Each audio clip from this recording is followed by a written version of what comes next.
Hey guys, welcome back to the channel. Today we'll be concluding a video I made earlier on ranking the LEGO Ninjago Ninja. If you would like to check out that previous video, I'll leave the link in the descriptions down below.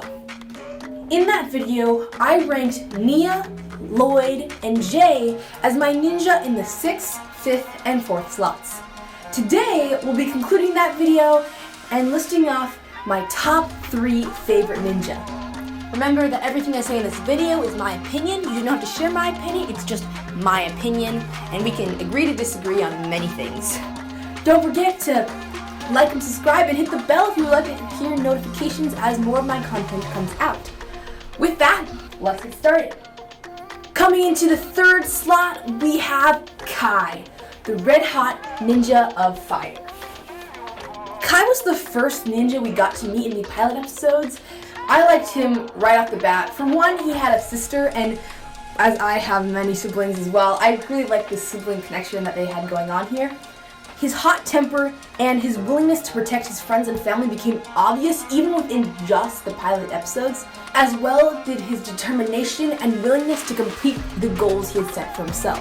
Kai was a main focus of a lot of different seasons, and we got to see his point of view many times, not in just the pilot episodes, but in seasons 1, 2, and 4. Kai's development and growth from a hot-headed teenager into a ninja willing and ready to protect his friends and family was awesome to see. But, as with the entire series, his involvement came down to one thing in the first season: his wish to become the Green Ninja. This desire burned right at the start when they find Wu's prophecy inside his bag. Immediately, all 4 ninja wished to become that Green Ninja, but Kai wanted it maybe most of all. I mean, he even took the green gi out of Wu's room and tried it on, trying to unlock his true potential. Kai was so sure that he was the one who was going to stand up to Garmadon, put the green gi on, and become the Green Ninja. When the season took a twist and named Lloyd as the Green Ninja, we really saw Kai grow here. His true potential didn't focus on memories or power or connections, but on insight, understanding, and humility.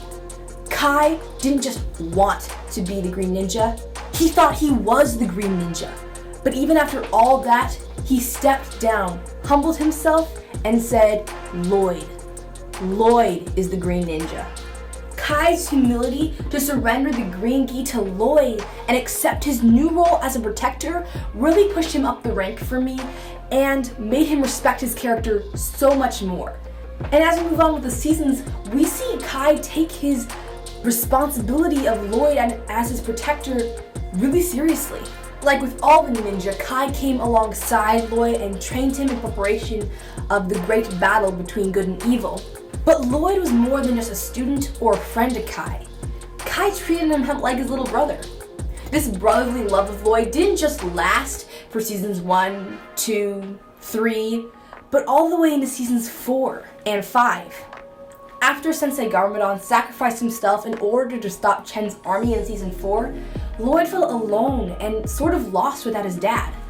But Kai came alongside him and said that he would watch out for him from now on. And he kept his word.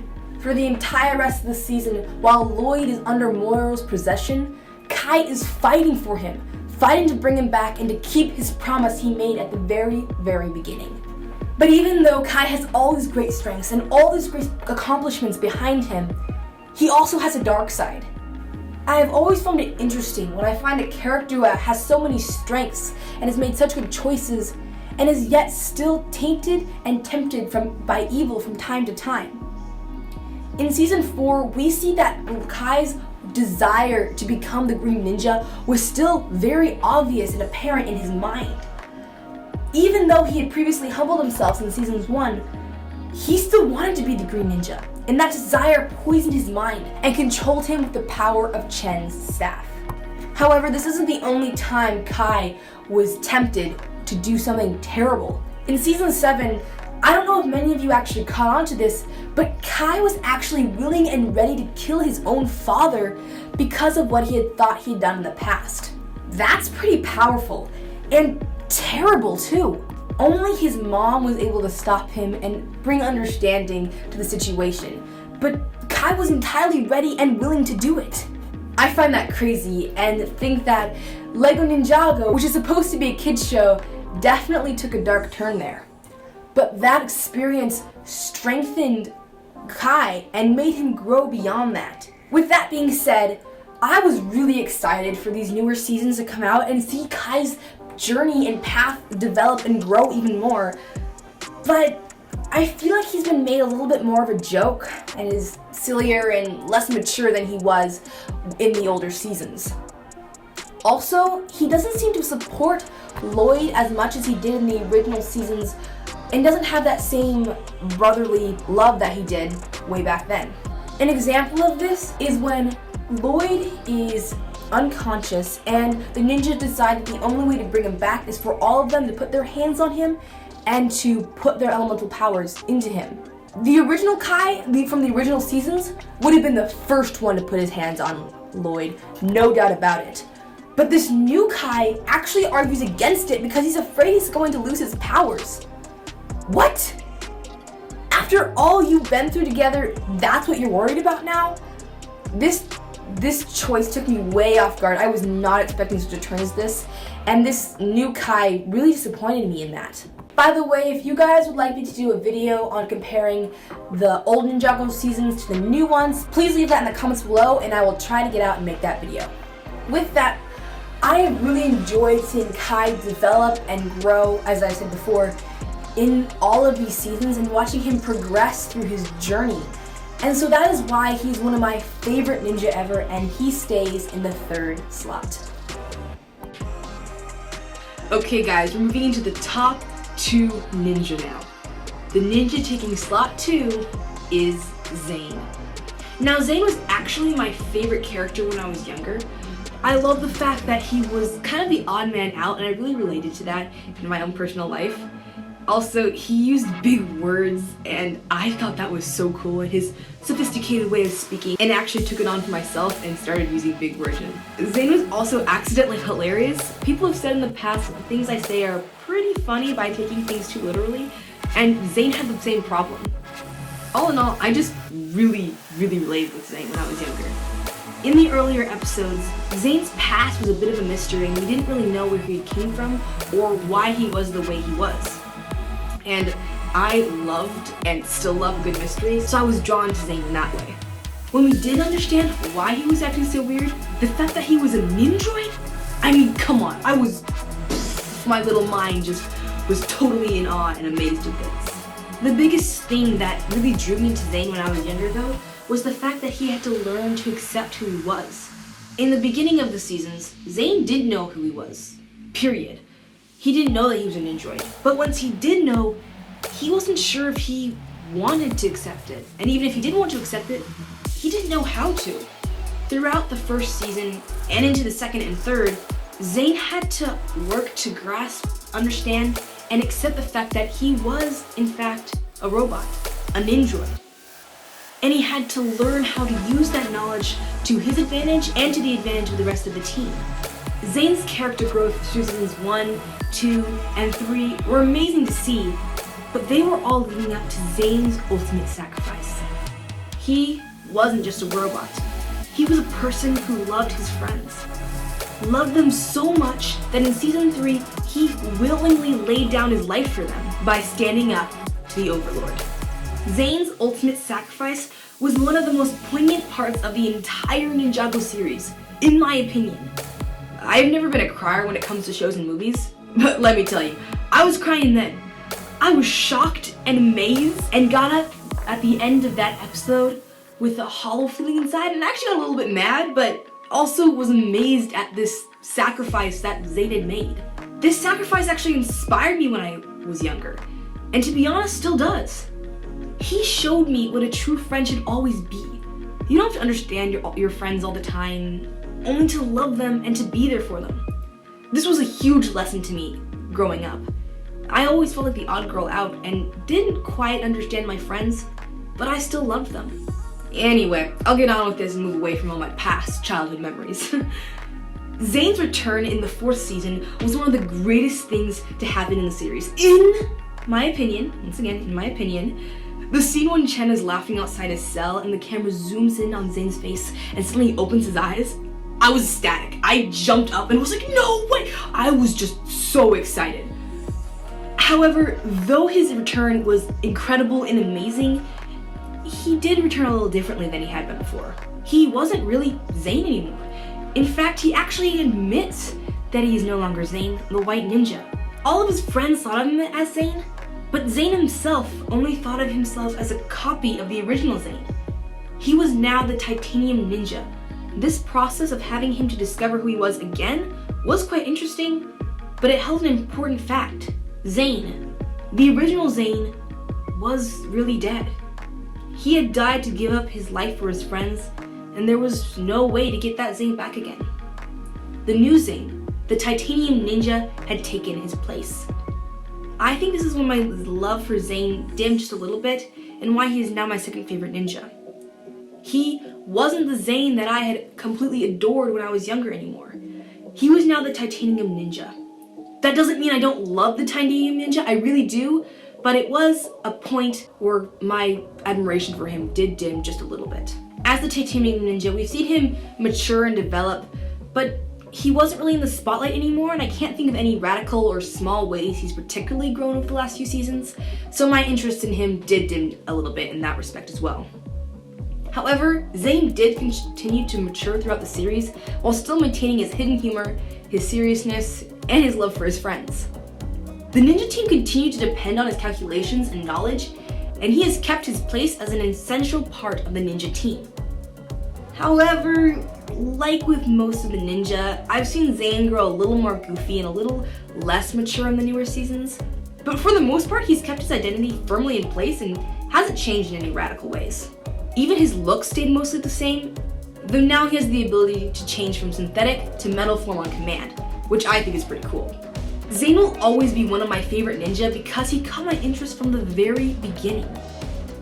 Though they say in Ninjago, the past is the past, I am excited to see Zane grow and mature in the future and hope he gets a little more spotlight. With that, Zane remains in the second slot of my ranking, but he is definitely one of my favorite characters in the entire series. Yay guys, we finally made it! We made it to the number 1 slot. You already guessed it, the ninja in the number 1 slot is Cole, the Black Ninja of Earth. This may seem a bit surprising to some of you, especially after hearing my points of view about Zane and Kai, but trust me, I have my reasons. In the pilots in the original season, I felt like Cole was a little bit more in the background and didn't really think of him as much, especially with my young mind completely in awe of the Ninjroid Zane. This is probably the main reason why Cole is in the first slot, while Zane is in the second. While I absolutely loved Zane right from the start, Cole had to grow on me just a bit, and it actually took time for me to see both his strengths and his faults. With that, I'll dive right in.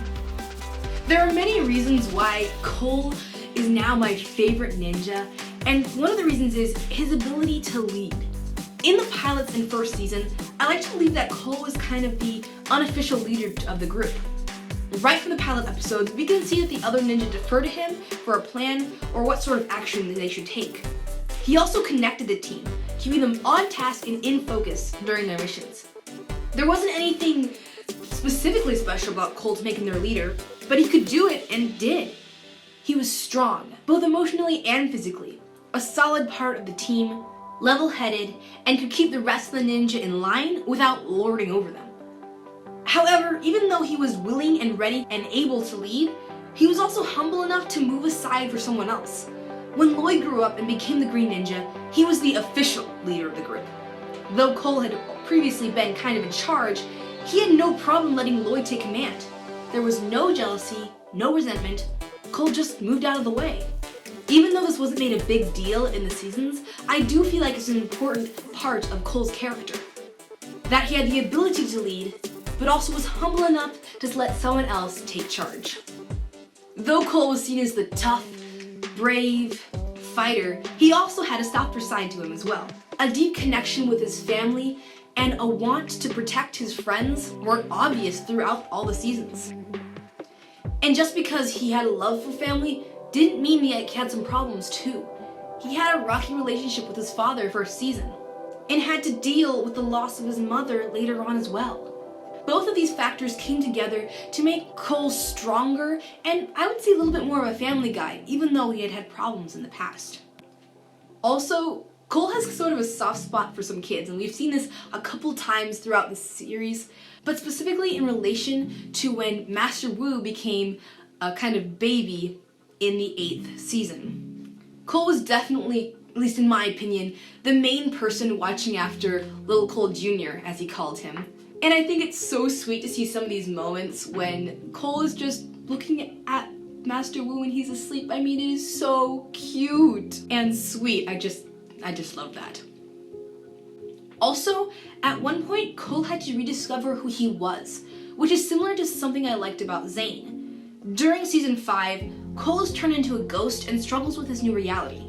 He doesn't know what he can do or who he even is as a person anymore and has to rediscover who he is. Through this specific journey, Cole learns to not only accept his new form, but is able to use it to help his friends and to stop Moro. He also didn't let his new form change who he was on the inside. He was still the fun-loving, sarcastic master of Earth. I found this very interesting to watch and was actually probably the first time I took the character of Cole seriously. At this point in the seasons, I actually found that Cole and I had a lot in common. Though I related more to Zane when I was younger, I found that as time passed, I began to relate to Cole's experiences and reactions more than I did to Zane's. His sarcastic humor, his ability to lead, hiding the more emotional side of himself, were all things that I was beginning to relate to. Also, he's one of the only ninja, besides Jay, who actually has hobbies outside of just being a ninja. Cole's an artist, a dancer, a singer, a musician, a video game player, and a chef. Sort of. These are all things that I love to do, and as I saw Cole grow in this and see more sides of him, I found him a really interesting character. Also, Cole could be kind of quirky at times, which I found pretty funny and sometimes kind of facepalm moments, but also funny at times. And his love of cake, oh my, don't even get me started. And pop, apparently, that's his thing now too, so Cole is also just chill. Just a guy trying to help out his friends. Once again, I find that really relatable. If we're moving on to his ninja capabilities, I personally think, that Cole has seen the most elemental development among the ninja. I mean, he's gone from just being strong and maybe making earthquakes to creating an elemental burst. That's a pretty big jump in capabilities. Cole might have not always been one of my favorite ninja, but as time goes on, we've seen him grow, mature, learn, and even teach.